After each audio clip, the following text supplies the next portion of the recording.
Friend, sociology with Dhruv Dikshit channel में आपका स्वागत है। 16 अक्टूबर, जी हाँ, आज है विश्व खाद्य दिवस, वर्ल्ड फूड डे। संयुक्त राष्ट्र संघ ने उसका एक कार्यक्रम है 1945 में खाद्य और कृषि संगठन की स्थापना दिवस के रूप में 16 अक्टूबर से प्रतिवर्ष विश्व खाद्य दिवस मनाया जाता है।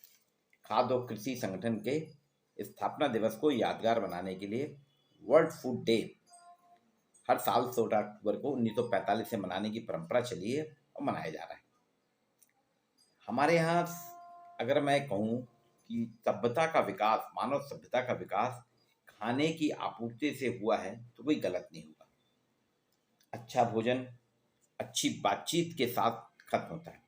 ये डेफ्री नेवर कहते थे कि आप अच्छी बातचीत के साथ अगर बैठेंगे भोजन के लिए तो कोई भी भोजन हो वो अच्छा भोजन अच्छी बातचीत के साथ ही खत्म होता है। आज आवश्यकता है better production, better nutrition, better environment और बेटर लाइफ की। हम सभी को मानना चाहिए कि world food day is your day, ये आपका दिन है। आप सोच नहीं सकते कि हम लोग खाना इतना वेस्ट होता है पार्टीज वगैरह में, हम आधा खा के थाली में छोड़ देते हैं, पसंद नहीं आया छोड़ दिया या बीच में उठ गए। वो खाना जो वेस्ट होता है अगर उसको इकट्ठा किया जाए तो ऐसा अंदाज है कि भारत की ही 20% आबादी के लिए एक टाइम का भोजन हो सकता है, एक दिन का भोजन हो सकता है। आपने कभी सोचा नहीं होगा कि हमारे यहाँ हमारे ही साथ के कुछ लोग ऐसे हैं जिनको एक टाइम का भोजन मिल जाता, उम्मीद नहीं रहती अगला भोजन कब मिलेगा। वेस्टेज बहुत है। वर्ल्ड फूड डे मनाने के लिए सबसे जरूरी है कि हम खाने को वेस्टेज कम करने का संकल्प लें। कुछ लोगों को मैंने देखा है, मेरे यहाँ राष्ट्रीय स्वयंसेवक संघ के प्रचारक आते हैं भोजन पे, विद्यार्थी परिषद के संगठन मंत्री वगैरह आते हैं। विगत 4-5 और भी ज़्यादा समय से देख रहा हूँ, उनका बहुत बढ़िया है। वो आते हैं भोजन पे, भोजन कराया जाता है उनको। वो पहले खाली प्लेट मंगवाते हैं, खाली प्लेट कटोरी मंगवाते हैं और अपनी थाली में से जो उनको अधिक लगता है वो उसमें वहाँ रख देते हैं। सामान्यतः घरों में भोजन दिया जाता है तो हमारी भारतीय परंपरा है कि खूब खिलाओ। तो हमारे संगठन मंत्री वगैरह जो आते हैं प्रचारक वगैरह भोजन पे, जैसे प्रफुल्ल कांता जी, चेतन सुखाड़िया जी, अतुल कोठारी जी भी आए हैं। ये लोग क्या करते थे, थोड़ा थोड़ा भोजन निकाल के रख देते थे। वो जूठा भी नहीं होता था और वो रहता था, बाद में फिर उसको उपयोग में आ जाता था। तो वो एक करीब 6-7 साल पहले से शुरुआत की थी। वो एक अच्छी प्रथा है, हमको भी यही करना चाहिए। हम मैरिज वगैरह में जाते हैं, बहुत चीज़ ले लेते हैं, आप उतना ही लीजिए, थोड़ा स्वाद के लिए ले रहे हैं ना आप। मैरिज वगैरह में पार्टीज में जा रहे हैं, आप खाना स्वाद के लिए लीजिए, अपने स्वाद के हिसाब से थोड़ा थोड़ा खाना लीजिए, खा लीजिए फिर ले लीजिए। ये मत सोचिए कि भीड़ में दोबारा लगना पड़ेगा। भीड़ क्षणिक रहती है, थोड़ी देर में छट जाती है, लेकिन आपने इकट्ठा भर लिया, आपका वो खाना भी बेस्वाद हो जाता है और फिर फिकता भी है। आप सोचिए, कुछ संस्थाएं जरूर ये काम कर रही हैं कि जहाँ मैरिज वगैरह होती है वहाँ पे उनके वेस्ट मटेरियल को वो ले जाते हैं, जो बचा हुआ रहता है। शादी वगैरह में मेहमान कम आए या कुछ आपदा, बारिश हो गई, कुछ हो गया, नहीं आ पाए, तो वो जो खाना बचता है, कुछ संस्थाएं उन्होंने दे के रखा है कि आप हमको फ़ोन कॉल कीजिए। होटल वालों से भी कहा है कि आपके अगर बच जाता है तो ख़राब हो जाएगा तो आप हमको दे दीजिए। फिर शहर में जो बेगर्स रहते हैं, भिखारी रहते हैं, या फुटपाथ कराने के आसपास किनारे पे जो सोते रहते हैं, भूखे रहते हैं, उनको जाके दे दिया। आप देखिए कितनी उनके मन में तृप्ति होती है जब कोई भोजन कराता है, तो उनके मन में कितनी तृप्ति होती है। तो विश्व खाद्य दिवस खाली खाद्यान्न उत्पादन तक नहीं रहना चाहिए। बेटर प्रोडक्शन, खाने का, खाद्य पदार्थों का बेटर प्रोडक्शन होना चाहिए, उत्तम उत्पादन होना चाहिए। इसके साथ हर व्यक्ति को बेटर न्यूट्रिशन होना चाहिए, पोषक तत्व जो है हर व्यक्ति को उत्तम मिलना चाहिए।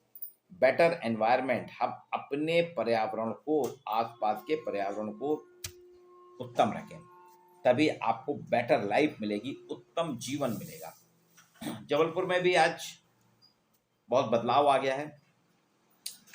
अभी 2 साल तो लोग घरों में खाना खाते थे, लेकिन जैसे ही कोरोना ख़त्म हुआ, स्ट्रीट फूड आज एक फैशन हो गया है।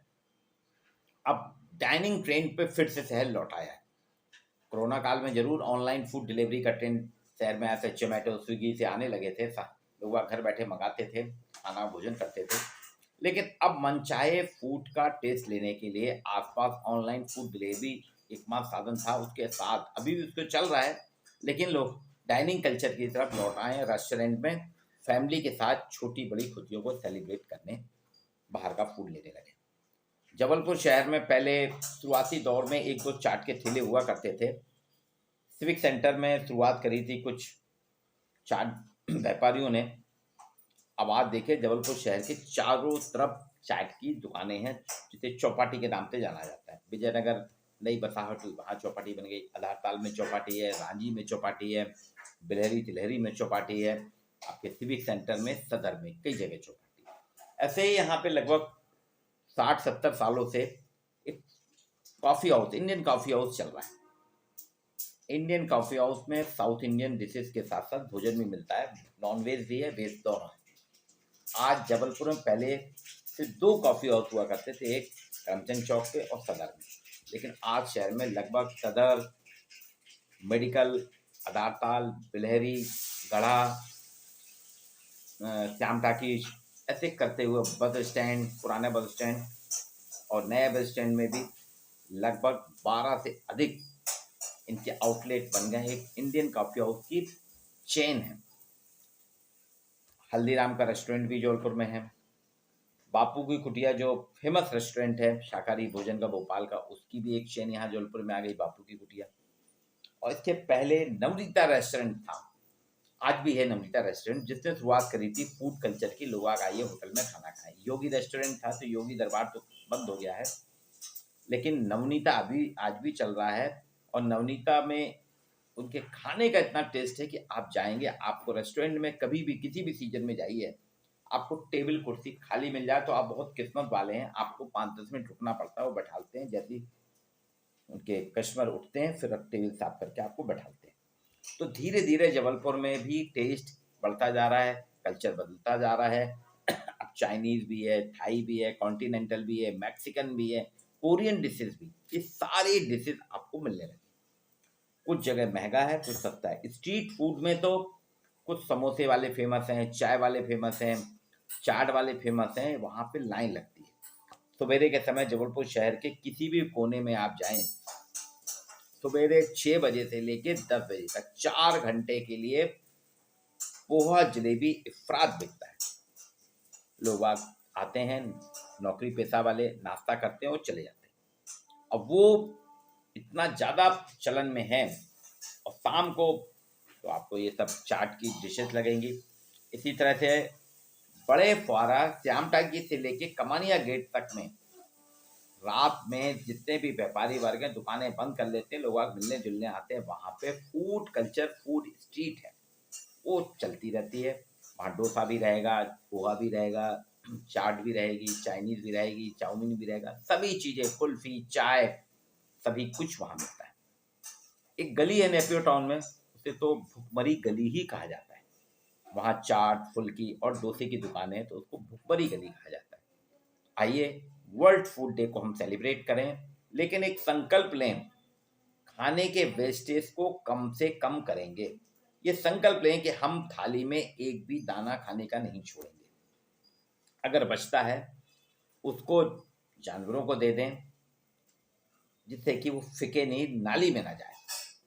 आपका संकल्प होना चाहिए वर्ल्ड फूड डे पे कि हम फूड कल्चर तो अपना रहे हैं, इनोवेशन कर रहे हैं, लेकिन वेस्टेज कल्चर भी अपनाएं कि हम वेस्टेज नहीं करेंगे, हम भोजन को बचाएंगे।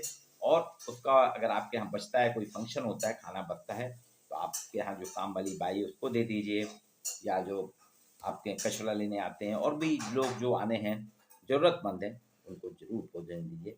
आप एक व्यक्ति को भोजन कराएंगे, आपको 10 व्यक्तियों का फल मिलेगा। वर्ल्ड फूड डे की आपको शुभकामनाएं। एंजॉय करिए, आज संडे भी है और सेलिब्रेट करिए। चाहे चौपाटी जाइए, कक्कड़ भरता खाइए, अब तो ठंड आ गई, कक्कड़ भरता ग्वारी घाट में आपको मिलेगा, चाट मिलेगी, काफ़ी हाउस में आपको डोसा, इडली, सांभर, उत्तपम, ये सब चीज़ें मिलेंगी, आप जाके एंजॉय करिए।